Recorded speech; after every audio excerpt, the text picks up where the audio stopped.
That hurt.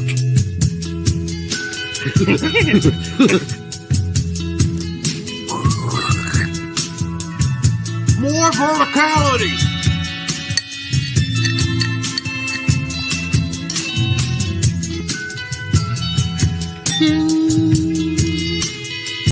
Recording in progress. All right. All right, indeed. Welcome to the Straight Red Card. We are now live. Progress. Recording is in progress. Thanks to all of you who sent in questions. We just got done with a 2-part segment interview with Max Bretos, so that will come out tomorrow at some point. And it was a long discussion. Actually, it's over an hour. Brett, was that over an hour? It was probably under an hour, but we talked a little bit afterwards. Yeah. So, you know, I think it was like 58 minutes. Yeah, we were scheduled for 45, but once Max realized and remembered us and remembered we weren't morons, he decided to talk an extra 10 minutes with us. So yeah, he had a good time with us. Yeah, it was a lot of fun. Mm-hmm. You'll have a lot of fun watching it. So catch that tomorrow. I mean, we talked about everything about how nervous are you going into this next window. We talked about new independent soccer media. We talked about Joe Scally. We talked about window predictions. We talked about access to U.S. soccer and the media and why they're so scared to say anything wrong. We talked about all those things, and we dug in pretty deep. And it was a lot of fun having him on because he is the 7th Fox Soccer Channel person we've had on our show since we were doing the show back in the days in big soccer. I mean, we had on, I think, Nick Gieber and Keith Costigan was on our show, Bobby McMahon, Mark Rogadino, Brian Dunn. So anyhow, a lot of people. And he was like the one guy we hadn't interviewed yet. So it was good. It was good to finally get him on the show. And so go check out the Soccer OG. Who is this guy and where did Derek go? Yeah. So, okay. Yeah. No more beard. There are reasons for it. But it'll be back. Don't worry. It will be back. The beard will be back. I'm too old to shave every day. I hate shaving. Yeah. I only did it because, all right, no, I'll be frank with you. I don't care if, you know, certain employers hear this. I'm interviewing for other jobs. So, yeah, I guess I could have just trimmed up the beard, but it was a lot easier just to shave that shit all off. So there's that. I just realized how much Brett looks like Peter North. Eric, I highly doubt you've seen me down there, so. Down where, Brett? Is it down there? Didn't Peter North? Peter North did gay porn too. So sure, okay, it's possible, I guess. Are you it's not just possible. It's possible that he's seen, as I'm saying. Oh. So on today's show, outside of taking your questions, which we will do in my new clean cut face, which really only just exposes how big my fucking nose is now. Because I'm 50 and it just keeps growing and growing and growing. You wouldn't be able to even know who I am if you knew me in high school. You'd be like, who the fuck is this ugly fuck? You know? Like I said, when you mentioned that last show, that my nose keeps growing, you go, that's what it's supposed to do. Same thing with your ears. Your ears are always going to continue to grow as you get older. I know. That's why my dad. That's the weird. Your face isn't getting bigger, but your nose gets bigger and your ears get bigger. And your eyes shrink. You slowly turn into an elephant. Something like that. But we're going to talk about Sargent today. And we are. Yeah, we are. Because, you know, what do we do with this guy? Does he deserve to even be called up? And we have questions, and we're going to zoom in on it. And the keyboard warrior says, why do you guys believe Sargent is a 9 and not a 7 or a 10? Well, we don't play a 10, so that's irrelevant. And does he realistically have the ability to be a successful 6-8 or CB? You know, I have no idea about the 6-8 and CB thing. I mean, maybe an 8, Brett, but I don't know about CB. I mean, he did make that marvelous save, but he's pretty good in the air, and he's made a couple of goal line saves both with Norwich and with the United States. So maybe I think people are joking about he should play as a center back. I don't know. He's played as a striker his entire life. I don't think he has much of any defensive expertise by any means to play a center back. I wouldn't want that. But as an 6, still probably not so much, but as an 8, more likely. I mean, Norwich City forced him to go back as a right midfielder and go play right back because the right back on Norwich City stinks. You talking about Aaron's? Yes. I mean, not every game, but Aaron's has been bad in some games, couple, and it has forced Sargent to come back and play defense. I mean, so far back, like he's in the box. But that was against some very good teams as well. I would like to see Sargent grow a big pair and become a 9, a confident 9. I don't know if that's in his character though. So he might end up being a midfielder, a wide midfielder, or a winger. Who knows what? It all depends on what happens with Norwich after the season. If they break back down to the championship, well, they're definitely heading that direction. I mean, they are. So it just depends. Burnley just won, so no, they're back at the ultimate. Yeah, bottom. but they're like 3 points from getting out of relegation too. So it's an interesting. The bottom tier of the of EPL just is wide open at this point. I mean, all Norwich has to do is go on a run of a couple games. The problem is Burnley has 2 games in hand. I think it was. Yes, or so 3, I thought 2 it was maybe. 2. Maybe it was just 2. But yeah. I mean, if Norwich can actually start, lacing together some wins, and I think they have an easier schedule coming up here. But if they can start netting some wins, lacing together some wins. Yep.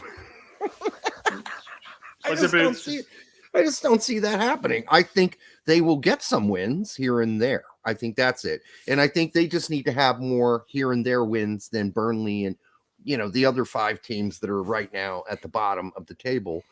And we'll see how that goes. Sargent can't be worse than Ewell. Well, now. No, Eric, when you're reading, you stop reading to yourself. You've got to actually enunciate. Sargent can't be any worse than Ewell, surely. Surely. Quit calling me Shirley. All right. And don't call me Shirley. Thank you, God Con Snake. Appreciate that. So yeah, I mean, that's the answer on Sargent. I think even a move to the championship, if they do get demoted or relegated, it's not really the biggest deal in the world. Because if you can go there and perform as well, and we know how Sargent always performed so well in, cup play in Germany, the Pokal, he did really well there. It was just not so much against smaller teams, of course, but not so much in the Bundesliga. But that wasn't all his fault either. Anyhow, we've made enough excuses for Josh Sargent, I think, going forward. This is Chris Gary, one of our favorites. My first one was a loaded question, so I'll ask a more fun one. Most underrated by media or U.S. men's national team fans player of all time? Of all time? Oh, wow. So, all time. This whole question scheme came really late in the day, and I haven't had really a lot of time to think about this. Had a busy night. Had a daddy-daughter dance that took most of my free time up. Yeah. So I can't think of all time. Here's an obvious one, I guess. I can. I mean, listen, if you're talking about Craig Berhalter, yeah, right. Craig Berhalter, it's a Brechet. The guy that doesn't get enough talk about how great he was, about how really good he was, is Tab Ramos. You just don't hear. You don't hear it because he's old, number one, and people don't remember him or recall him, how good of a player he really was. Tab Ramos was a fabulous player. And the other one might be John O'Brien because it was done so fast. He was so good, and then he was injured, and then it was kind of over. I don't know if that was. I don't think he'd be underrated because we're talking about a player who was highly touted by the fan base, if I recall correctly. I mean, this was a couple decades back. Oh, it was just the hardcore fan base, though. Well, I mean, sure. I don't know if the softcore fans. Right. I just prefer hardcore. Yeah, exactly. Over softcore. Yeah. So if I'm going all in, I'm going all in, baby. But the U.S. men's national team fans, that umbrella is so wide. It's But if I'm talking about people who are really into U.S. soccer and paying attention to it, not just fans, but people who really knew what was going on, they knew about Tab Ramos. Yes, I'd agree with that. And they knew about John O'Brien because we were all excited at the time that he was there. But I can't really think. I mean, the only reason I would say any of the older guys were underrated is just nobody watched soccer back then. Pretty much, yeah. Or there's no real platform for people to talk about it. I mean, when you talk about Tab Ramos, you're talking about a point where there really wasn't an internet that we know today. So yeah, that's kind of true. So this is the second person who said Beasley, and I don't recall him being underrated. I thought he was pretty highly touted by the fan base. After 2002, he was very highly touted. And, he went off to Europe and found a lot of success. I don't know. And he got injured a lot. People forget that. You know? He was injured a lot for PSV, and then he went to Rangers. He was injured. So that's kind of was his battle. But he did get that stigma from that one giveaway he gave, if you remember, that lost us the game where he passed it to the opposite team and they went and scored on a breakaway goal. Everybody has one. Yeah, he got some shit for that for a while. But, as a right back, he was a left back. He was really a lot better than you could have possibly have hoped for a guy who played left winger real quickly. Holden was a good player, underrated. Again, his time was cut short. I mean, he had a great MLS career, and he got over to Bolton, right? Yes, Bolton. He was great at Bolton. Doing good up until 2 leg shattering injuries later. Yeah, exactly. So, I mean, it was such a shame. He had such a promising career, but it is what it is. This is the one that I saw, though. Jay DeMerit. That's the big one for me. Yeah, I didn't think about him until just now, until Casanova here posted it. But yeah, phenomenal player, absolutely wonderful backstory. If you don't know his backstory, go and look at it. There's a documentary about it. Actually, went to the theater to see that. Yeah, and it's such a great story. And he came out in 2010 and just was an absolute rock. Yeah. So, and what he did to get Watford up to the Premier League was absolutely amazing. Not a successful, season once he was up there, but listen, this is a guy that nobody heard of before. Nobody cared about. He just moved to England and was like, fuck it, I'm going to try. And he managed to succeed. So pretty crazy. And then Edu, Maurice, I don't know. Again, it's like, he wasn't underrated to me. Yeah. But I guess feel like Tom too. But again, if you're talking about media, media didn't give a fuck about soccer back then. I mean, it's a sliver. You had Stephen Goff, and you had a handful of other writers. That's about it. That was it.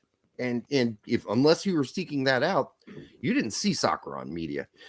Oh, I used to love me some Jonathan Spector. Yeah. Oh yes, I did. And I loved him under Bob Bradley the most because I think Bob Bradley got the most out of him. And he could lace a fucking cross. So but he had a bad rap after a couple of bad games during a spell there. But no, I liked Spector a lot. Yeah. And I think he retired too early, but I don't think it was his fault. I think, was it Orlando, I believe? They're just like, yeah, we're done. We're not going to sign you for another year. So that's about it.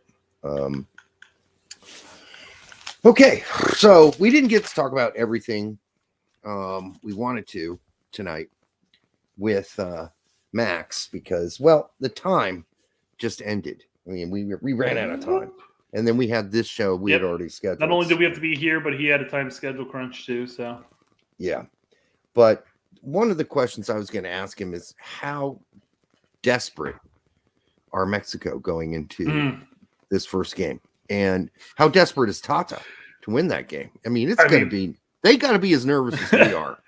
I've got to wonder. I've got to wonder what's going to happen if Mexico, if under Tata loses to the U.S. 4 times in one cycle. He's got to be gone. I mean, seriously. I mean, I can only imagine. I don't think he's going to be gone. I don't think he's going to coach the national team in the World Cup, even if they qualify. Do you think they'd let him play out the last couple games since we're talking about a 3-game window and a 6-day spell? Or do you think they just throw in one of his assistants? I'm gonna bring back Herrera to beat up some journalists. It's possible. I mean, it really is. Mexico, they're in deeper doo-doo than we are. Not much deeper, but they're at risk as well. And that's why all of us are nervous going into these last 3 games. So we'll see how that works out. Do we have any other questions? Oh, yeah. No, you branched off, so I was just like, I'll let you roll with this. If we have lots of questions, let's just do questions because I just filled in. I'm fine with breaking it up because, I have to scroll through and find them and pull them up and everything like that. So if we can break them up from time to time, I think that'll be fine. Hold on. Yeah. And keep just going off of that. Is a draw in Azteca doable? Yes. Oh, yeah. Absolutely. Sure. And it's happened multiple times this cycle against Mexico. Yeah. So it's doable. Greg Peralter's puppy.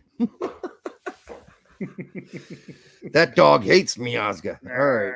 XD Merchant. Why is everyone doubting that we can win versus Mexico? And then follow up. We beat them 3 times, so why not now? Yeah, the only reason, and I don't doubt it, I'm just nervous. Okay, there's a difference between nervous and being. I don't think I think we can win. I don't have any doubt that we're capable of doing it. I'm just nervous that we won't because Greg hasn't shown me that we've been able to play at other people's parks and take home points. That's it. It's that bottom line. So Greg big thing. Makes me nervous going into the game. Yeah, missing Weston sucks. Mm-hmm.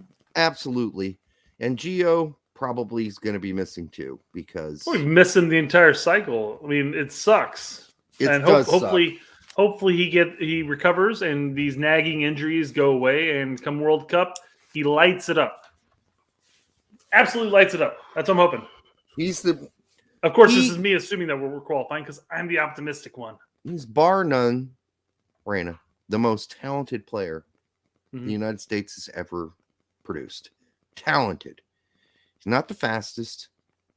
He's not the quickest. But he has the best vision I've seen ever. The way he sees the field, the way he understands the game, the way he puts himself in the right spots. It's fucking genius is what it is. And it's so sad to watch him play those play 20 minutes and get pulled off again. It was just devastating to see. Yep. It sucks. And, but yeah, I think there'll be more. We're going to see more Reyna. Busio. Okay. Would you guys rather have Busio or De La Torre for McKennie? Yes. We just got done with this conversation, actually. I'll take both. Why not? I feel like there are other players we can leave off than nixing either of these two. I thought you picked Acosta in that conversation with Max. No, I picked Acosta as an option for taking over for Adams. But Adams, I said regardless of who plays a 6, I said Luca De La Torre and Musa for the midfield against Mexico. Because Adams, I don't care if he only plays 5 minutes a game from here on out. He's the starting 6. I'm fair. I'm fine with that. Quite frankly, I think he's significantly better than Acosta. I'm just saying, given Acosta's form against Mexico in the past couple games, the Nations League and Gold Cup, and his success with free kicks, I could see him being utilized that way. But again, my personal trio from the midfield would be Adams, Musa, and De La Torre. If you need somebody to take a set piece and cross the ball into the fucking junk of the box, Acosta's your guy. Because there's not another, unless Reyna was healthy, but he's not. Reyna can do that too. But putting the ball in the box, the junk, and let it bounce around and end up at Pulisic's feet where he can just finish it. And, we've been talking about putting it in the junk for a while. Not your junk personally, not my junk, not that junk. The junk being all the mess that usually happens if you kick a ball into the box and you do it well. Shit happens. And get a couple goals out of it. We don't do enough of it. We finally saw that for the first time in this qualifying with Acosta taking set pieces. And that is his best skill. Go Chris, ahead. If I knew how to time you out, I would time you out. Get out of here with that evil. Stop it. Legit rolled on. How about Pulisic in the midfield for Weston? I know he's kidding. Yeah, he is. Post that last one up again. I didn't How read it. about Pulisic for midfield for Weston? That's not going to happen. Not in Greg's formation. No, Not in his formation. And Greg doesn't have the flexibility to make that happen. So you're going to see Pulisic out left winger. Yeah, He's not going to play left midfield. Yeah, that's just not optimal at this point. So just Frank. I like that you're Frank. Is Tessman another option in the midfield? If Tessman he is, he is an option. He won't get called in. I doubt it. Yeah, I don't think that's a Greg. We're too far in the cycle. Greg doesn't have time to explain the system that apparently takes 3 windows to learn. So no, it's not going to happen. Unfortunately, Tessman will be maybe an option for Nations League, but not for this window. And he's still got a lot of work to go at Venezia to solidify his spot there. And so does Busio, by the way. This is not, 100%. Yeah, Busio got there and he started and he's been playing, but we'll see if that continues. I can think of 2 center mids in our current roster that we can substitute either of those 2 in for. Yeah. All right. So if there was ever a time for Darlington to come back, it's now. Never going to happen. No, Nagbe's done. He said it. He's over already. He's over with it. Like, I don't want to play for the national team. I've got other things to do. It's not something I'm interested in. I mean, we got Darlington Nagbe. His name is Yunus Musa. Mm-hmm. All right. And he's better than Nagbe. He might not have as much wisdom as Nagbe. Thank you. That's what I was going to say. Yep. Absolutely. But he's faster. He's quicker.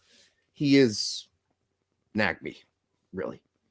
We're going to bust through these real quick, just to get through a couple of things because there are a couple of ones. But okay. Musa, Adams, and Aronson, it's possible, but I don't know. I don't see it happening with Berhalter's current formation. I know Aronson plays more that CAM type position. Yep. But I think, at least in the past, the one game that he played in the center with, he played against El Salvador. He was on the side with Robinson and Pulisic on the left. They just played the same position, basically. Yeah, it was a mess. It sucked. And you can blame that on Greg. Yeah, absolutely. Because tactically, that was a mess.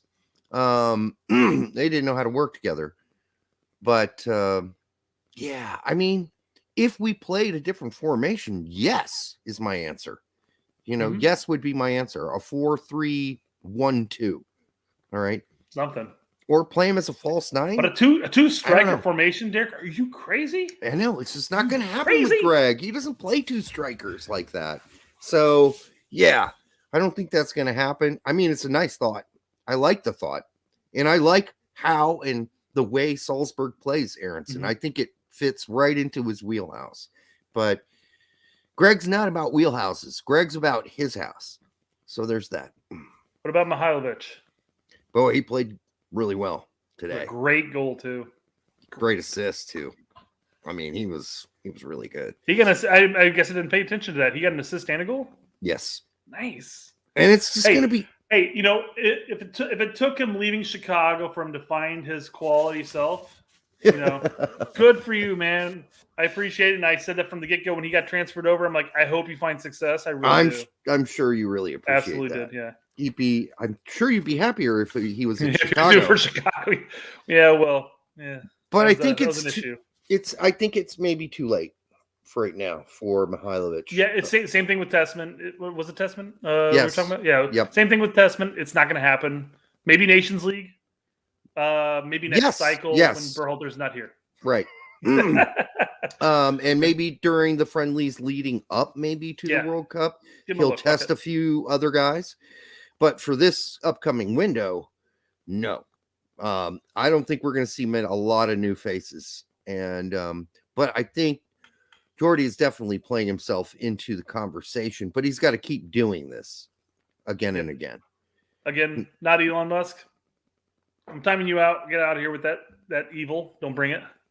Yeah, Yule's got no chance of being on this team again, guys. That's not happening. It's not happening.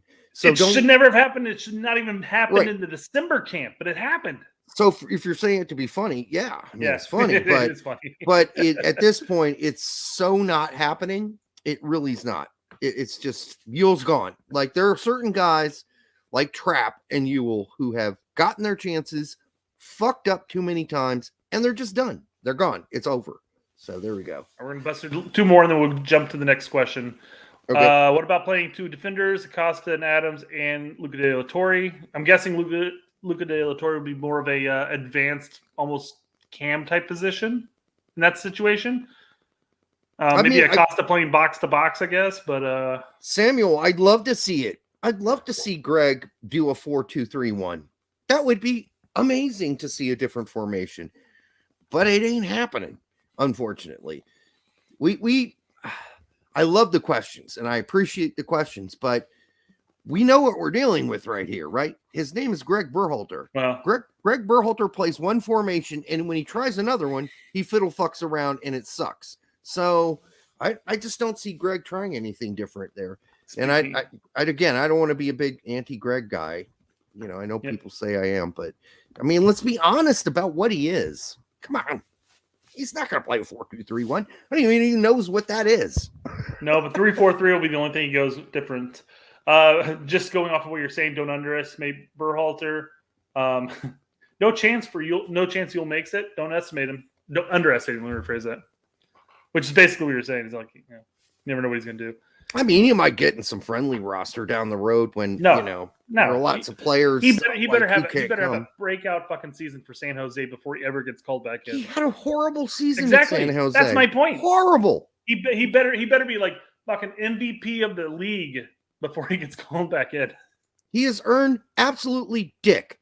And yes, Berhalter. I've been a big fan of Ewell. I was a big fan of Ewell from the get-go, but then he burned that bridge by just suck balls. Yeah, Berhalter can be stupid or stubborn, but he's not like his IQ isn't under 60. I mean, he's got to see it at some point.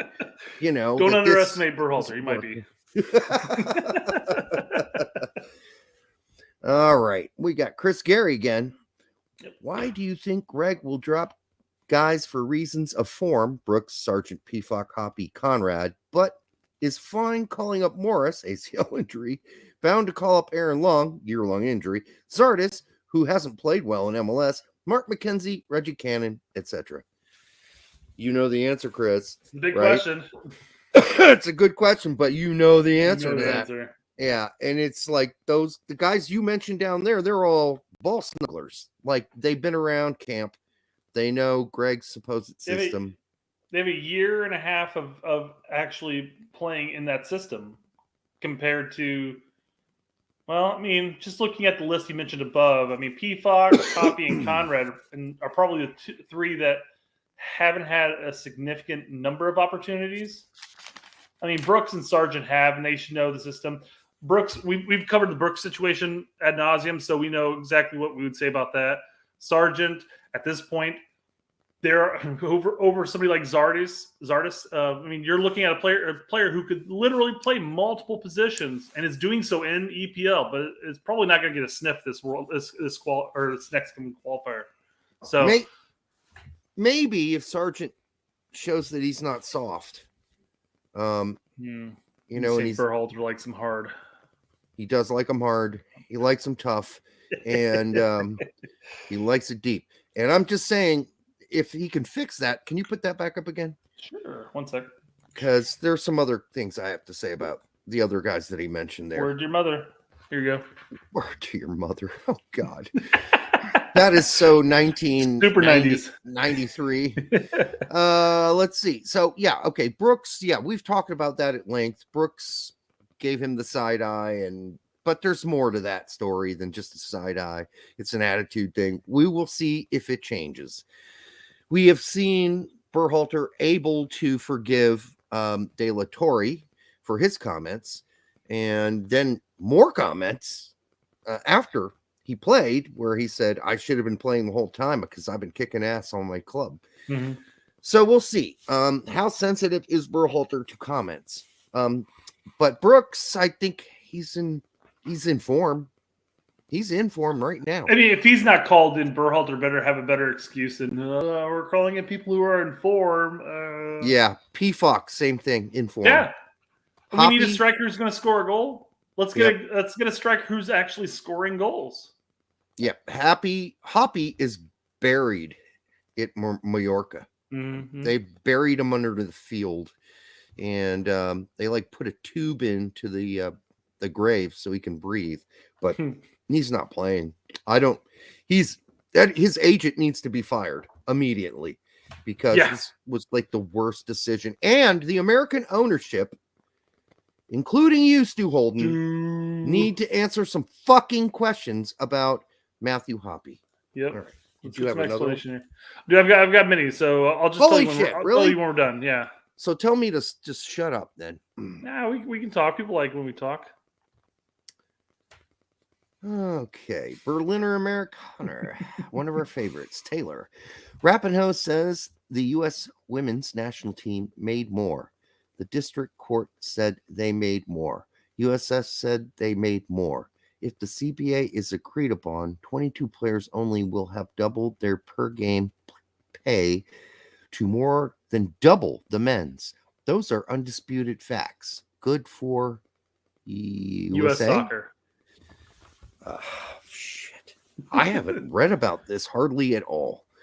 And now we're gonna have to watch a video about it. I mean, it's Rapinoe talking about how they made more money than the U.S. and how that was a testament to their success. Which pause right there. Actually, Okay. Apple. And did they win more because they won more games, or they got deeper into the cup, or the games? All around. Okay. Well, I mean, they successfully won a lot of their games for the most part. Then some of the other games they drew, they very, very rarely lost. And then they went to the World Cup and won. So are they going to make even more now? Then is that what you're saying? He's saying, assuming that the settlement goes through, the 24 million that's going through, and that's not 22 players that's going to get, it's 28 players that were all part of the class action suit. Because it looks like the women are already making, what, 5% more? Yes, given the fact that they had success and they won the World Cup. Okay. That's it. So the point of the argument, I guess you could make, is that in the facts that are provided to the courts, the women made more money. But okay, I didn't know that. And say that the men obviously failed to qualify for the World Cup, and that's a big significant amount. Even just qualifying for it could have adjusted the numbers accordingly.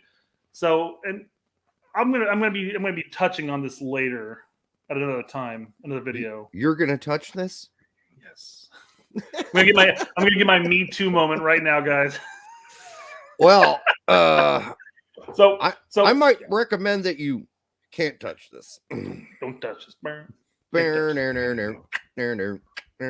touch this.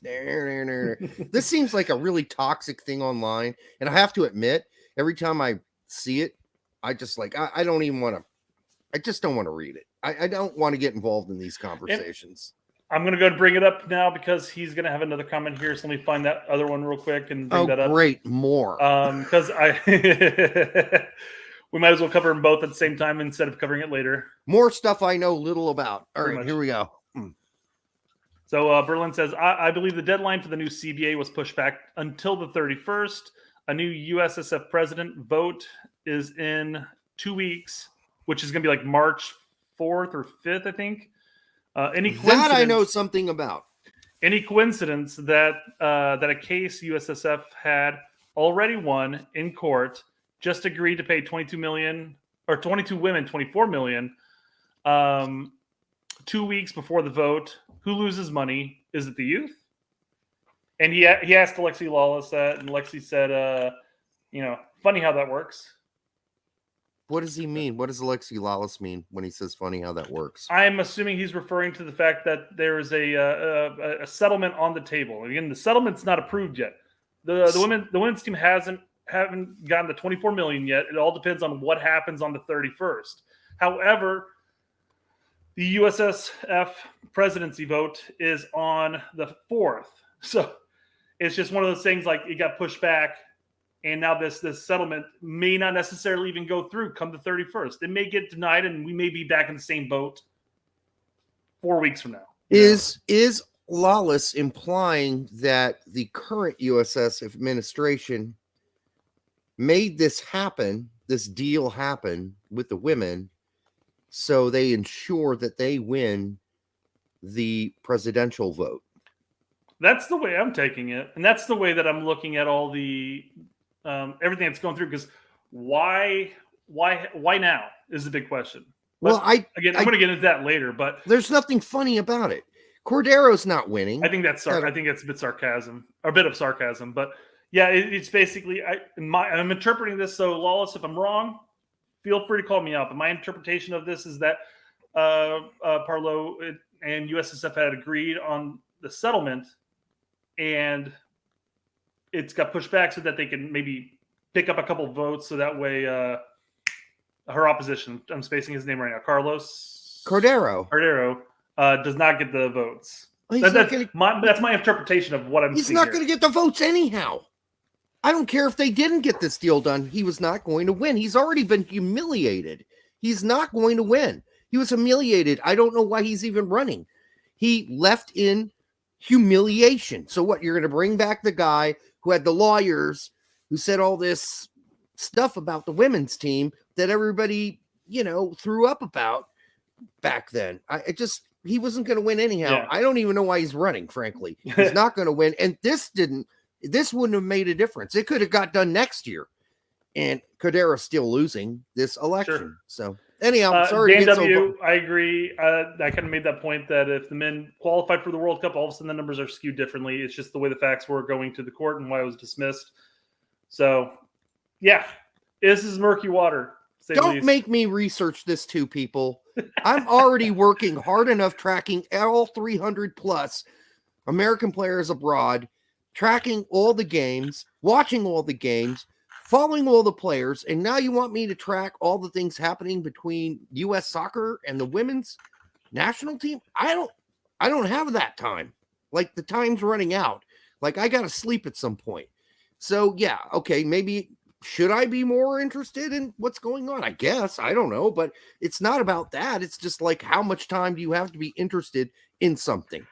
So I do track what happens at USSF, but I don't track all the details.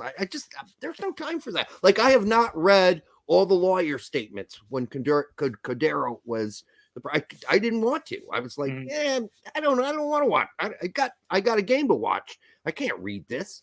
I don't have time for this. I got 3 games to watch. Now McKenny's playing, Pulisic's playing. Okay, maybe that's a cop out, but maybe I'm just not that interested in it. Maybe I should be. I don't know. Keyboard, I'm going to come back to this. I have one since we're on that topic. What did he say? I missed I'll come back to it. Don't worry. All right. He says, I'm fine with putting the money in one pot and dividing it equally. Other countries do that, but we can't afford to make the difference from FIFA. And what he's saying there is basically, if the U.S. women's national team get bonuses from FIFA for a World Cup performance and the men get bonuses, they go into one pot and then they each get an equal share. So, like, let's say 20%. Every player gets or the women's get 20%, the men's get 20%. The remaining X code, whatever. That's basically what he's saying, and that seems to be the common thread that a lot of people are talking about. But pay for FIFA between the women and men aren't equal. They're not equal, and that's the opposite talking point. So there's too many talking points there from people bring up when they talk about this. Okay, but this is what Keyboard said. I am the penguin from Batman. Yes, my nose sucks. It's growing. I'm old. I used to have a really small nose, folks. Just look at my high school pictures. Yep. They're on my Facebook page if you want to check it out. Yeah. Derek Ritchie. I'm on Facebook. I have pictures of me when I'm young. One of the few that are still on Facebook. Yes. Oh God, yeah. I don't even like being there anymore. It's so nauseous. It's nauseous. Chris, obviously as a team, they have a ways to go, but as far as individual talent, is this the best group of the U.S. men's national team players? Yes. It is. They've definitely got the most talent. We're not reliant on just physical attributes. So yeah, yes. I mean, is it better than the 2002 team with all its older players and wisdom and fight and there are things that this new team needs to learn from, the 2002 team people, but it is the most talented team we've ever had. And they're just really young. That's the problem. They're really young. I guess the big question is whether or not they don't work as well as a team as say like the 2002 or even the 2010 or 14 did.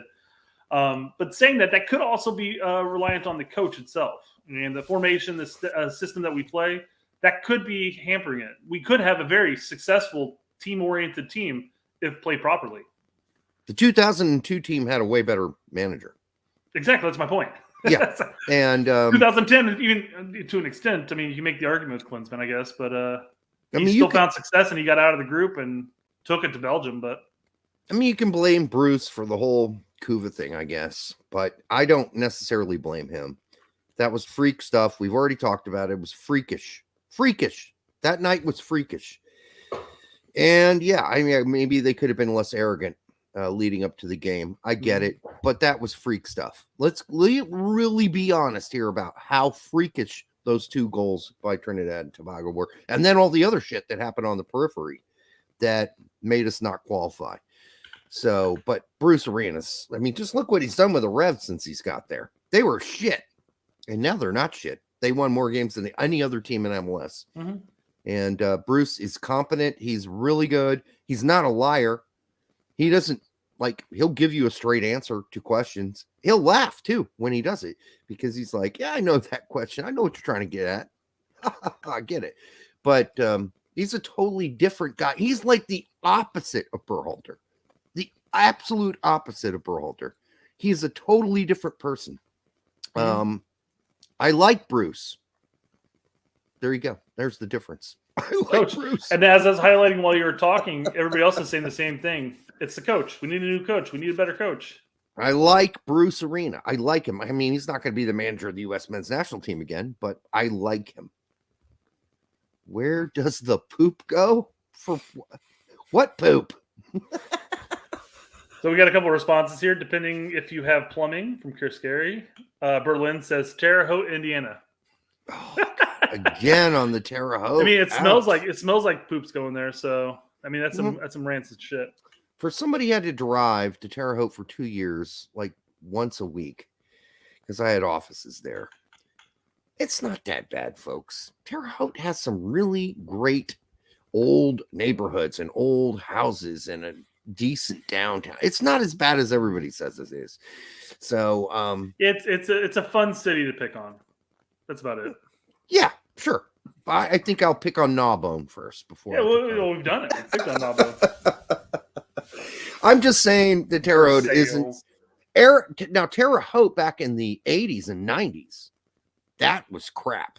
They were letting all that shit go to waste and fall apart, but they turned it around. They're really. That's a possibility. Maybe the city's made a change in the right direction because my experiences all come from the mid 90s playing soccer. Yeah, it was like around 2012 that they somewhere around there where they started their preservation movement and rebuilding buildings there and fixing them up and rebuilding the downtown. Fair play. Fair play. Yeah, but you're right. Before that, it was garbage. You're right. I mean, I won't deny that. All right, KS, Kiss. This would be more for the live show. Who do rate higher? LDLT. Who do you rate higher? Shut up, Brent. LDLT or Mihailovic? I'm big on Mihailovic. All those assists, and he can finish. Rates him a higher in my book. Man, that's a hard tweet to read, dude. You only messed a couple things. Yeah, I get it. That's why I don't do Twitter, because I hate that format. Mm-hmm. It's so hard. It's like texting you. How many times do I text you and I'm like, the fuck did I just text back? It's like, that makes no sense whatsoever because 2 of the words were absolutely changed in the sentence. And you're probably autocorrect. And you're like, what? Yep. Between fat fingering and autocorrect, yeah, I get some really weird texts. So. I rate De La Torre higher. 100%. I think he's got the higher ceiling. I still think Mihailovic can get better, but I think De La Torre has the higher ceiling. And he may prove to be the better option in the end, but at this point, from what I've seen from De La Torre, absolutely over him. So yeah, I mean, you watch De La Torre take a ball from the final third, and it wasn't just for us country, it was for club too. He does this all the time. He'll take a ball, he'll make a steal, he'll go from his own third to the other team's third. It's that last third where he needs to improve with the pass. And, well, of course, his teammates suck too, so they don't ever finish even the good passes he gives them. So there's that. Chuck. Mihailovic is better than Roldan and Legit, but not De La Torre. Same age, different leagues. I'd agree with that comment. Yeah. I think he's better. I'll also think he's better than Roldan and Legit. At this point in Legit's career, he's old. He slowed down after his surgery and his big injury. He can't make the same kind of quick cuts he used to make, but he does know Greg's system, and that's why Greg values him, even though he's not the player he was 3 years ago. I used to love Legit. He was my favorite LAFC player. LAG player. And I was about to say, you almost got me on that one. I know. We were talking about LAFC earlier tonight, so that kind of fucked my brain up. But yeah, I'm a Galaxy fan, and I'm a huge Legit fan, but I think he's past his prime. And Roldan, he's really good for his club, but he's not been very good for country, except for like 1 or 2 times. So just not working for Greg's system. But I heard he's good in the locker room. There you go. Wilma. There's a name you don't see anymore. Wilma Fingurdo. Wilma Fingurdo. I feel like where'd my finger go? Wilma Finger go. Okay. Yeah, this is the hey, would you blow me guy. He almost got you last time. Yeah, I know. Wilma Finger go. It went up your nose, man. Or up your butt, either one of the two. But let's answer the question. What MLS options would you want on the national team that Greg hasn't called up for the World Cup qualifiers? Mihailovic, we've already mentioned. Brian White would really need to keep doing what he was doing at the end of the last MLS season, which is just scoring goals. Like, rapidly. But you don't see any Euro clubs going, oh, Brian White. Oh, Brian White. No, they went after Pepe. So Brian White's an interesting character because I was really high on him early when he was at the Red Bulls. And now that he's out west, I mean, he's streaky. And I think he just needs to be less streaky and just be all streak. If he's all streak and he's scoring goals like a banshee, he'll have to be considered because we don't really have a solid striker. Will my finger do? That's just silly. Will my finger do? maybe 2 fingers. Is Wilma saying that's really her last name? What do you think? It's saying that his name is Will My Finger Do. It's a question. That's just silly. It's I swallow cum all over again, Derek. Yeah. Will your finger do? No. I don't want your finger. You keep your finger to yourself. I got enough issues. I don't need any fingering going on over here. But I mean, as far as the question's concerned, I mean, it's funny because there are players that were in MLS that were doing well last season that probably could have been called in. And weren't on a lot of people's list, and then all of a sudden they make a move over to Europe, and people are keeping tabs on them all of a sudden. Yep, and it's that mentality. Like there are probably a number of players in MLS that could step up and do well. It's not center forwards though. No, Brian White, Pepe. I mean, look at some of the guys that used to score goals. You know, Daryl Dike, he went to West, so he doesn't count anymore. Who was the guy who was English and he played for Orlando and he just signed for a new club, played for Kansas City for a long time, played on the national team once or twice, but it's just been a total disappointment. Anyhow, I can't remember his name, but he just came up on transfer market today because he got signed. He was let go by his last club. God, what is his freaking name? Anyhow, can't remember it. We're moving on. Sam Cuts, Pomacall. I am hope. What? Sorry. That's all you need to know. Pomacall. I am hoping rebounds this year. Could be a good backup to Weston. How honest should I be here, Brett? The kid needs to have a full season and full season of good games. Did you watch him? I'm just saying. That's what I'm saying. No, not you. Oh. The general you. Did you watch Pomacall play this year? Last season?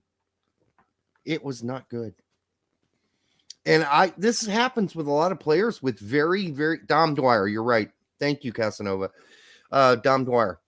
That's kind of he's a dinosaur at this point. But, Pomacall has a few issues. People talked about Pomacall over and over again. But Pomacall had a bad season last season when he did play. He had a couple good games, but that doesn't make a good season. He is having a hard time coming back and being confident on those legs that have been injured multiple times. And yet, even while he was injured, people were saying, well, Pomacall needs to go to Europe. Nobody's going to touch that guy. Go look at his injury record. I mean, for the last 3 years, he's just he's a fucking broken down car, dude. That guy can't keep his fucking legs healthy. And if you can't do that, it's like Aaron Johansson. Nobody wants any sniff of that guy. And they haven't. He's still finding clubs somehow. Oh, yeah. He's playing in Iceland. Okay. That's great. So, yeah, somebody in Iceland took a risk at him and, he wanted to go home or whatever. But, yeah, no, Pomacall's got a long way to go. Long way. He, like a lot of players who have suffered injuries and they've come back, they are just tentative on their movements. And I don't know who said it. Was it Herc? No, it wasn't Herc. It was Heath Pierce who said, yeah, when I came back from my injuries, it was rough going, dude, because I just didn't know what I could trust. So there you go. Mm-hmm. Is hating Jamie Carragher's accent Liverpool phobic? So my favorite band of all time, outside of like older bands, not more recent bands, are the Beatles. So no, I'm not Liverpool phobic. I just can't stand Carragher's accent. It's annoying to me. But I can't stand Boston accents, and I can't stand New York accents, and there are all kinds of accents I can't stand. Doesn't make me phobic of them. I'll listen to somebody talk to me with a New York accent. I just don't like it. Like Chris, a really deep one. Thanks for the $1.99 super chat, man. Just like one of those New York accents, really. Well, no, I'm not going to do it. But the car and the Boston one where I left my car in the yard. Listen, it's just that was the most annoying part of the movie. Good Will Hunting was having to listen to the accents. I like apples. You like apples? How about these apples? Well, that's a really convenient script. That makes you look really good, doesn't it? Jesus. Oh, I forgot. You're the lead actor and you wrote the script. Oh, makes sense. Okay. I get it. Still a good movie, but it's a little self-serving if you're Matt Damon. Please, doesn't like your accent. I hate penguin. I don't even know what a penguin accent is. Remember, you're penguin. I didn't do a penguin. Nope. I didn't do a penguin. They asked if you were the penguin from the Batman movies. And I'm not. That's the Southern dude. I wish I were. I'd be, millions richer. So, does fourth place finish get GGG axe? No. Nope. Doesn't. Now, mind you, if we don't qualify, if we don't get the playoffs position in the end, like if we fail the playoff, then of course he's gone at that point. But getting into the fourth spot, no. And quite frankly, I stand firm that I think he's gone at the end of this cycle anyways. Well, I'm glad you stand firm. That's good. I mean, you're a healthy, young 43-year-old. 43? Oh, 30? 38. Oh, my bad. So, and then he says, also with 2/3 of our best players out, two of three of our best players out. So that would be Reyna and, McKennie. Weston, yeah. Would bunkering next 3 games be a vital game plan? I kind of brought this up, yeah. I brought this up to Bredos towards the end. Yep. We talked about this with Max. There's just no goddamn way in hell We're not going to play that way. It's not that's not Berhalter's. It's not in his DNA. He doesn't even know how to do it if he was going to do it, I don't think. And it would confuse the fuck out of the whole team. They'd be like, what? You've been smacking us around and telling us how to do this. And anyhow, Ramiro Castano says, what makes you sure of that, Brett? Sure of what? Yeah, you guys are gonna have to be a little more clear on your comments because we're about 15 to 20 seconds ahead of you guys at this point. So, Ramiro, if you want to elaborate on that, I can explain why I'm sure of something. Maybe it was about your firmness. Yeah, maybe that's it. Derek, here's one for you. Oh no! So just so everybody knows, people in college called me Belushi. That was my nickname. So yes, I get it all the time. I was at a fundraiser at one point, and I went to a gas station. And I was pumping gas, and this guy came up to me, and he's like, "Are you related to John Belushi?" Like this guy out of nowhere. No, this I'm guy related to Jim Belushi. This guy didn't know me from. Yeah, they don't look the same though. Yeah. They're like, dude, you should play John Belushi in a movie. You look exactly like him. So anyhow, before my nose grew bigger, I didn't look as much as like John Belushi, but now kind of yeah. But they still call me that in college because it was still close enough. As well. Okay. There you go. Sure. So Ramiro, it's why am I sure that Greg will be gone after the cycle? I guess I'm not 100% sure, but I'm also not a proponent of having managers longer than a single cycle. I feel like they just get stagnant, and unfortunately, Berhalter's already stagnant. So, yeah, my take is you get one cycle, you're gone. We pull in the next person, it's all fresh, we're good to go. I mean, that should be optimum, right? Because people after 4 or 5 years, they get sick of listening to you. Unless you're like Mike Krzyzewski or you're a legend. And Berhalter's no legend. Let's get that straight. But I was perfectly happy giving both Bob and Bruce another run. So, I mean, I'm more flexible than Brett. As Brett just wants, if you have a bad World Cup, then you do need to go. I said it after the 2010. I said Bob should not be re-signed. He got re-signed, had like 6 months, and then he got axed for Klinsmann. And then Klinsmann got re-signed. I said Klinsmann should not have gotten re-signed, and then he got axed. I'm just standing firm. That's my stance. You don't want them to turn into Jurgen Love, where none of the players listen to you anymore, and they don't care what the fuck you want, and they're like, this guy is out of his league. He's not evolved. He's off picking his nose, eating it, and scratching his balls and sniffing. And outside of all that gross shit, he hasn't evolved into today's game. The game has changed, but he's still playing it the same way. And so, I don't know. Like I'm willing to go through 2 cycles at most, if the manager that took us to the World Cup really does a great job. Then I'm fine with it. Like, okay, if he did a really good job and got us to the semis, give him another shot. Maybe this time we'll get to the finals. Or if he got to the quarters, next time we'll get to the semis. But they don't even get out of their group. He's got to be axed. What's that? What's that mean? I don't know who M. Lowry is. I'm spacing that, and I tried to do a quick Google search, and that just opens up a whole can of worms. Spencer, thanks for the $2 super chat. Yeah, thank you. M. Lowry is in fact greater than Greg.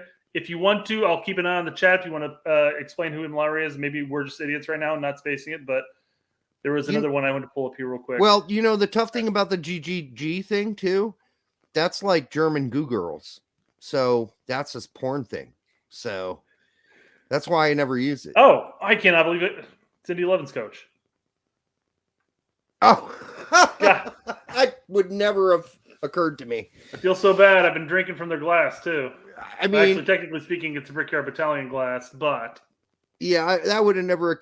The M part was like, I just thinking Lowry, and the first Lowry I could think of was like basketball Lowry. But yeah, I mean, again, I stand firm. Anybody's better than Greg at this point. You and your firmness. I'm firm. Right. What can I say? Hey, here you go. If you're an Indy 11 fan, more power to you. Brickyard Battalion, baby. Yep. From the get-go. Booger picker, penis head. Booger picker greater than penis head. Yeah, I don't know how well Jurgen Love would know our players. He'd know some of them, but not a lot of them. I don't know. He'd know Brooks. He'd know McKenny. He'd know Pulisic, I guess. I mean, that's almost half the team at this point, but yeah. There you go. Liv smells his own farts on the sideline. No thanks. Dude, that is the kind of guy that would smell his own farts. There's absolutely no doubt. But can we all admit that we don't mind our own farts? I mean, really, we don't. Well, you can stomach them, I guess. Well, yeah, if it stinks, you're like, damn, that's a stinky one. Ooh, good job. But if it's somebody else next to you, you're like, oh God, what's rotting in their intestines? Is that it? No.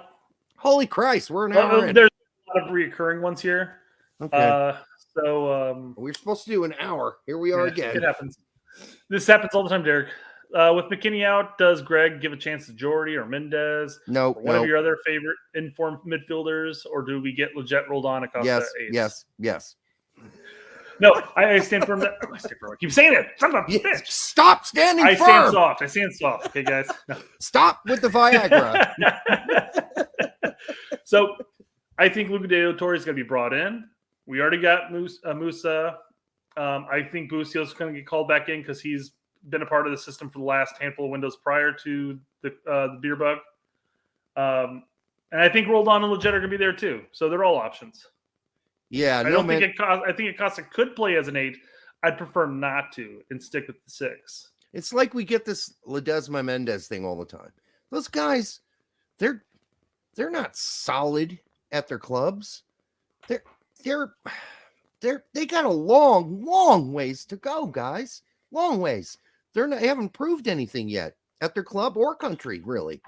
Unless you want to count some friendlies or something. If you want to count that, fine. But it's not enough. And I hope the best for them, but they've got a long ways to go. And Mihailovic is just too late to the game. I mean, he's getting better, and I hope he continues to get better. Could he make the World Cup team? Maybe, if he continues the march with Montreal. We'll see. Crazy Electron. Thoughts on the double slit experiment and what it might mean in the grand scheme of things? Double slit? Not in physics or any of that shit, man. I don't know. The double slit. That sounds like a very weird horror. This could be an Urban Dictionary for talking about a whore. But there is a double slit experiment. I just don't know anything really about it because it's definitely not my wheelhouse. That'd be some freaky porn, though. That would be some freaky porn. Does anybody know what a double slit is? I actually have thoughts on this. Let me try compiling them into a joke for later. But I don't know what a double slit is. Am I that out of touch? Double slit experiment. In modern physics, the double slit experiment is a demonstration that light and matter can display characteristics of both classically defined waves and, I'm guessing, something else. I'm an English major, dude. I have a minor. I have minors and things, but proves wave particles duality. Still about out of my wheelhouse, guys. Yeah, if you want to go philosophy, I'm good, but physics, I got a B+ in physics, and that was because I cheated a lot. Okay, so let's see here. We got let me try to do. Oh, but I'm going to there. Shit, is that it? All right, let me just double check. I didn't miss any there.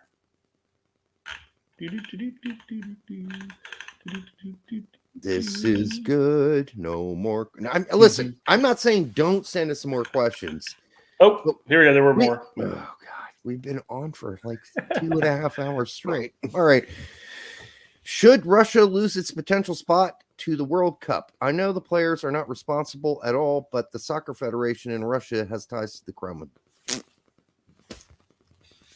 Man, what a mess. What a fucking mess. This is not something I expected to happen. So I was a little surprised to wake up to the story this morning. I think it's horrible. I think, I thought we were past these sort of conflicts. So it's a serious question. Sorry. No, I'm looking at this. Yeah, that's a really serious question, Isaac. And we don't have time here to get in all the ins and outs of that. But both Brett and I We keep ourselves So- very informed. We'll just say that. I'm not sure I expected it to go this way.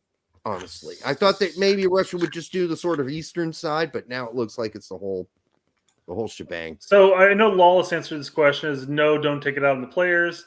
There's the conversation, obviously, that the men's team is going to be connected to the Russian Federation is connected to Moscow, anyways, as everything technically is. But here we go. I just want to pull this up, and well, I know that there's a discussion going on currently within the F1 drivers about whether the Russian Grand Prix should continue or should be honored this year. So we'll see what happens there. It hasn't been a formal discussion yet. Derek, you're roboting already, and now I can't see shit. All right. You're roboted. Yep. Yeah. So Fedor Smolov, who's a Russian and Dynamo Moscow striker, says no to war. Well, I hope he doesn't end up dead in a bathroom somewhere. Yeah, Jesus Christ, but yeah, I know that UEFA's talking about pulling Champions League finals out of Moscow or out of Russia. I'm guessing they're playing in Moscow, but and I know that Poland, Sweden, and somebody else who may possibly play Russia in this the World Cup qualifying playoff have asked to play the away matches from Russia at neutral sites due to the escalating tensions and war. So yeah, this was a just lot of shit going down. This is way over the top. You know, I understand Putin's worried about us being on his border and all that shit. I get it, but this full-blown invasion is not something I thought he would do, because now Czech Republic. Yep. Yeah, he's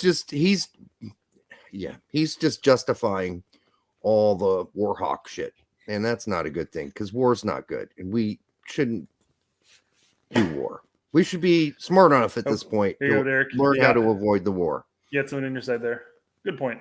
Thank you, Brian. So Chris said, "Damn, ending the show on a sour note." Not really. Not really, because bam.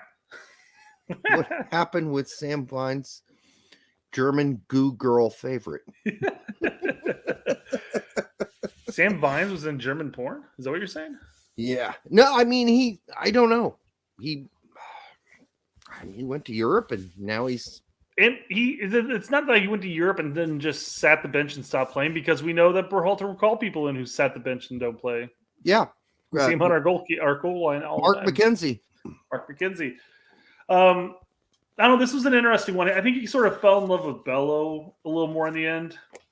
But Bello wasn't called in last cycle either. So I mean, because now we don't have a backup to our left back.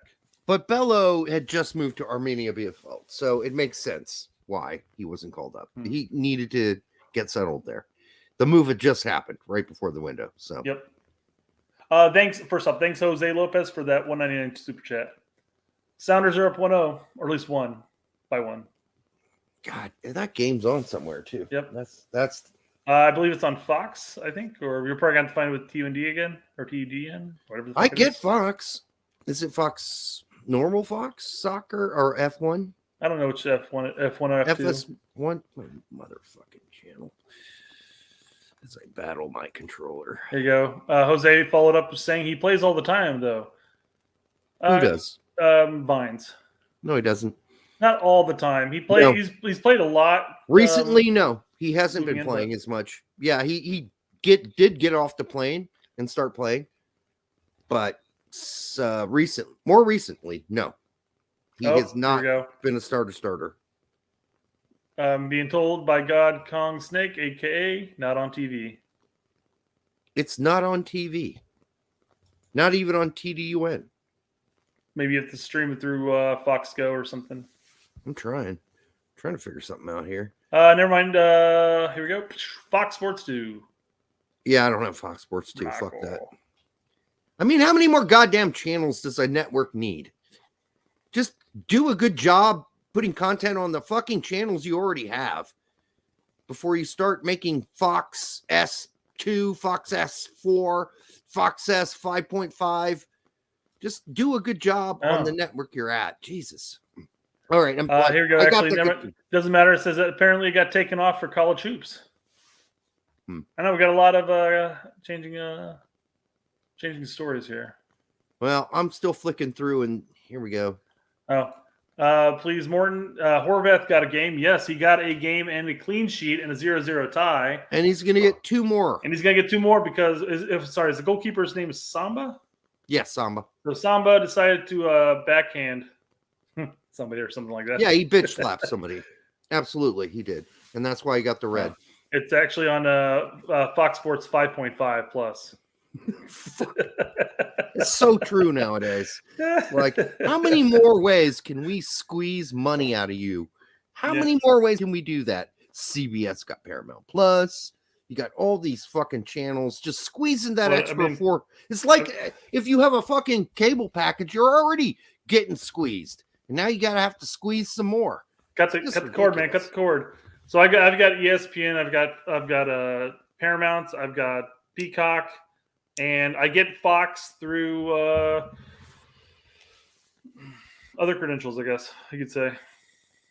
So I've got access. Oh, yeah, other credentials, eh? Well, just other emails of mine that I don't pay with Fox, I guess.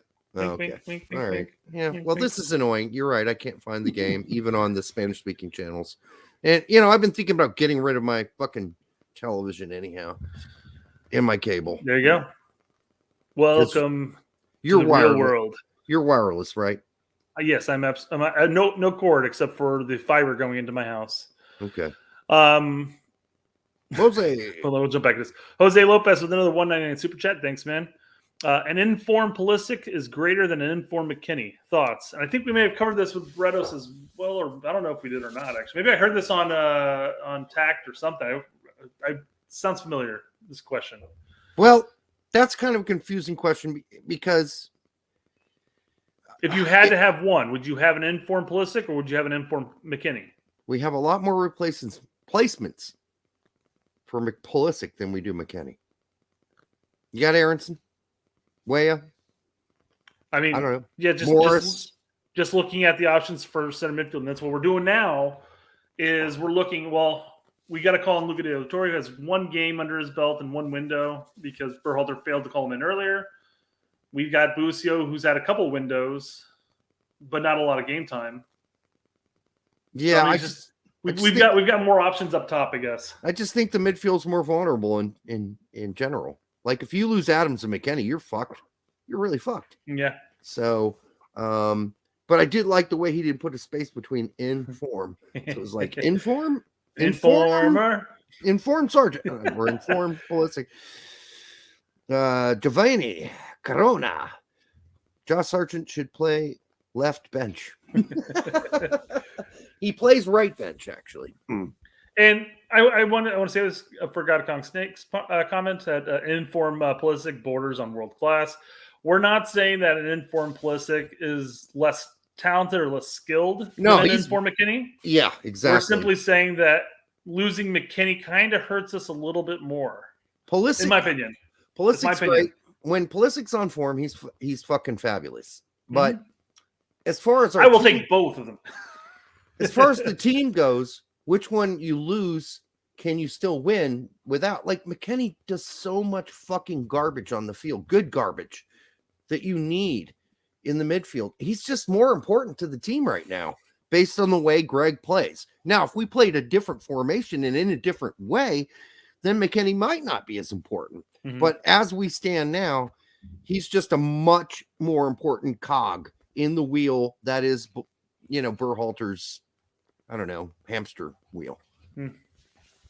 Eric C. Pulisic wouldn't start for Portugal. Think about that before you jerk it tonight.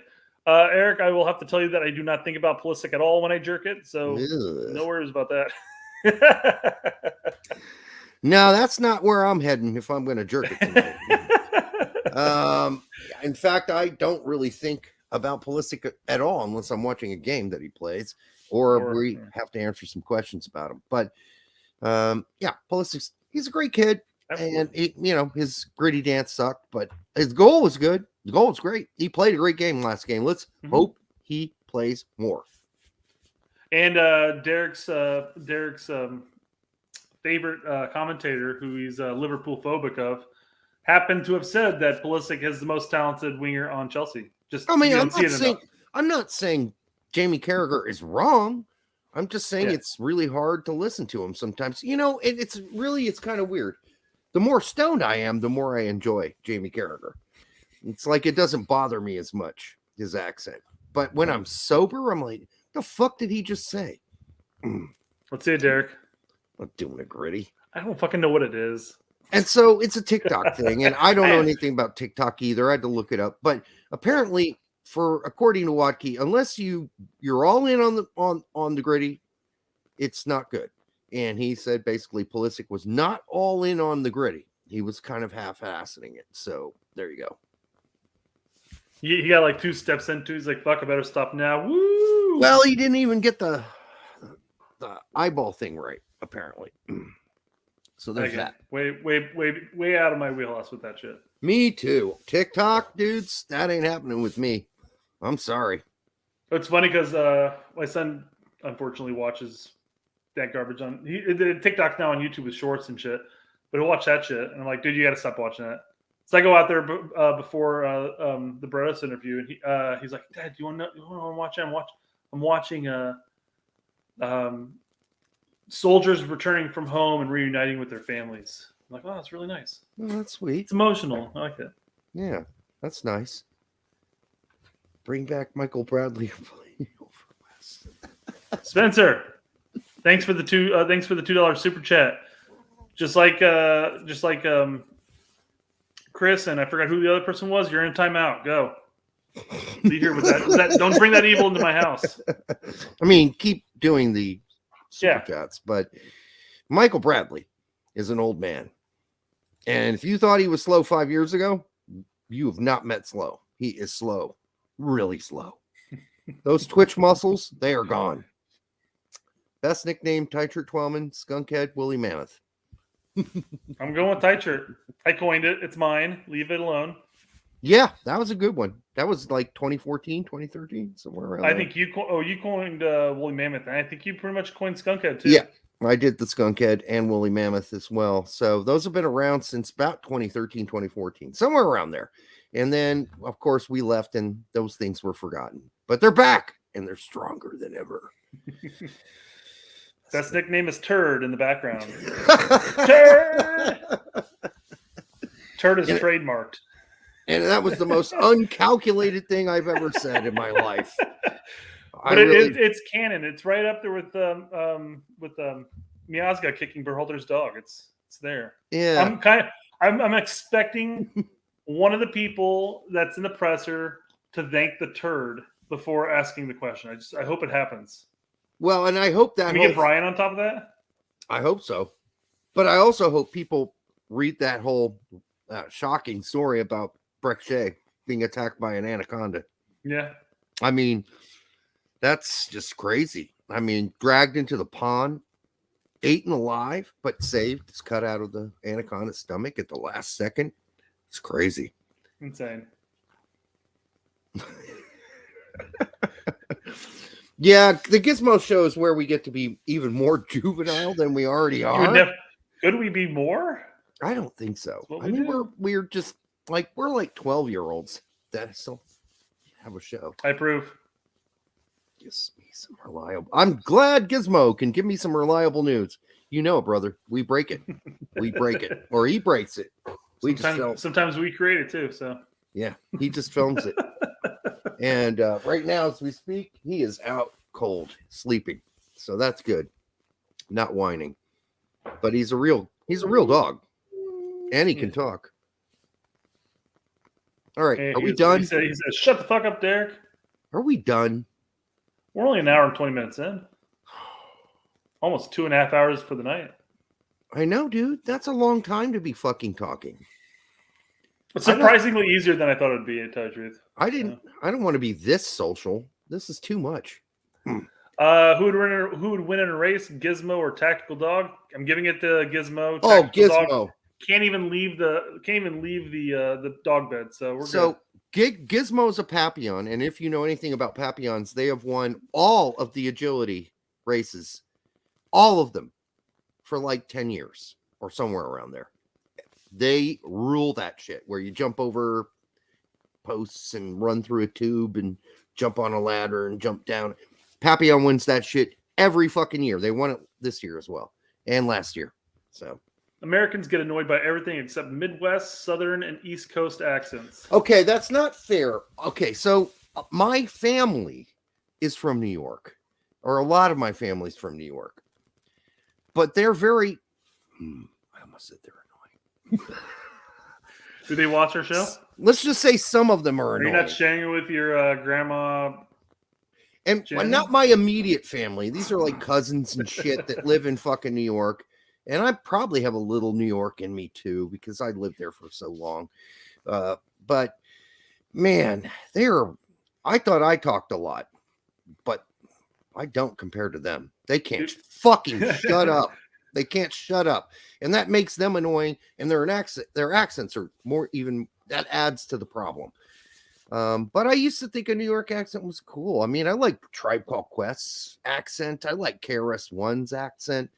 So maybe it's just the white people accents I don't like, but I don't know. But I don't think that's the case either. I think it's just that people don't shut up. They don't shut up, and that makes them annoying. As we've been talking for 2.5 hours now. I have a fun story about a Midwestern accent. First off, we don't have one. It's okay. But I think you do. Nah.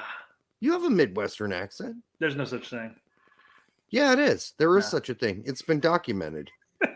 So my story would I never I mean, obviously when you talk, you never really assume you have an accent. I mean, unless you're just that obvious with a Southern drawl that you're like, yeah, I got a Southern accent. You can hear it.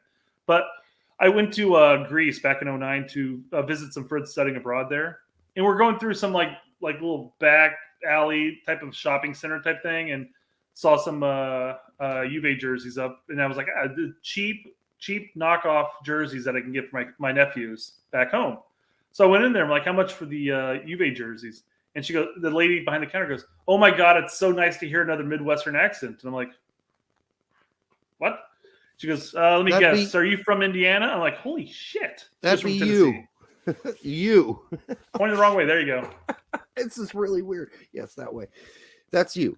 I think I do too. I think my accent is mostly Midwestern with a hint of bloviation. So we'll just go with that. And that's probably the time I spent in New York. It's also probably German. And a little German mixed in there too, because Germans are loud and I'm loud. So there's that. Yeah. Southern accents I love. I don't know why. I love Georgian accents. I don't know why. It's smooth. It's fluid. It's kind of listening to, romantic language. You downloaded all of Matthew McConaughey's self-help tapes, didn't you? That's a little weird. All right. Because he's kind of like while you're watching Magic Mike, it's just the strangest setup you got there, Derek. It's just like the problem with Matthew McConaughey. And don't get me wrong, I like him as an actor. I think he's really good, but I mean, it does come off a little douchey. Some of his stuff where he's rolling the boogers in the car while he's driving it, doing the commercial. All right. That was a little too intimate to my ears, Derek. Don't ever do that again. Well, actually, that wasn't him. That was the commercial mock of him by. It was an SNL skit where they made fun of his commercials, Cadillac commercials, and instead of doing what he does in the Cadillac, the guy's picking his nose and rolling the boogers and all that shit. Who was that show? God, I'm old. Can't remember anything anymore. Eric, what about the British actors who do American accents? Does that annoy you? Well, the thing about British accents, if you've ever been there, there's like hundreds of them. They're so different. They are so different. Like, you have the Queen's English, which is very different from a Liverpudlian accent. So I want you to do this one. Go for it. English accents. What's the first one? Tuesday. It's called football. It's called football. It's called football. Don't you know it's called football? You fucking soccer piece of shit. Don't say fucking soccer. It's fucking football. We've heard that. Trust me. We've heard it. What's there? I'm not really worried. Alexis, Texas, anyone? I think I know that one. You've got some good taste there, Eric. I think I've heard of her. Yeah. Heard of her or seen of her? I'm pretty sure I've seen her too. Yeah. This is not doing me any good for my upcoming interviews for jobs, but I mean, listen, we're all gonna lie. None of us watch porn. No one watches porn. Why are they making so much money? Because none of us watch it. So I guess they could get me for that. Hopefully they don't watch this video. There's nothing illegal with watching some of Alexis Texas her videos. I mean, come on. Well, nobody knows what jobs I've applied for, so that's the good news. Are we done? Yeah, I've just been picking out some of the fun chat. I feel like the kid in the back of the seat. Are we there yet? Are we there yet? Are we there yet? Shut the fuck up. All right, hey guys, make sure you like, subscribe, share this, and on top of that, leave a comment. We like responding to all your guys' comments. Yes, do share it. Rub it on your titties. Send it to friends. And hopefully, we'll keep growing. The Max Bretta show will be out tomorrow. And then what? Oh, God. I might have. Listen, I can't write down the name of every porn star I've ever watched because the list would be very long. So let's just put it that way. Yes, all right, Chris. It's almost midnight. I know. It's crazy. We're here right with you. The show we did before will be out tomorrow, and then the next day I think we're going to split in 2 pieces for Brettas because it went an hour, so 30 and 30 makes it more digestible. Until the next time on the Straight Red Card, we'll see you guys later.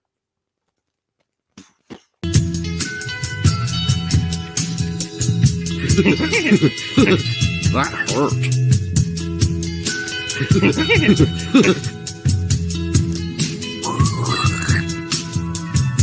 More